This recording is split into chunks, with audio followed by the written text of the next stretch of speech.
సకామ భక్తి మరియు జ్ఞాన భక్తి. భక్తిలో దేవుడు లేదా పరమపితకు అనేక అవతారాలు ఉన్నాయి. ప్రకృతి లేదా తల్లికి కూడా అనేక రూపాలు ఉన్నాయి.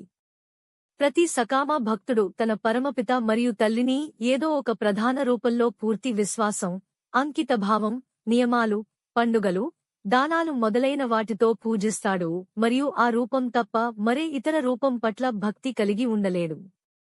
అంటే అతను ఆ ప్రధాన రూపం కోసం మాత్రమే భక్తి ఆనందంలో మునిగిపోతాడు.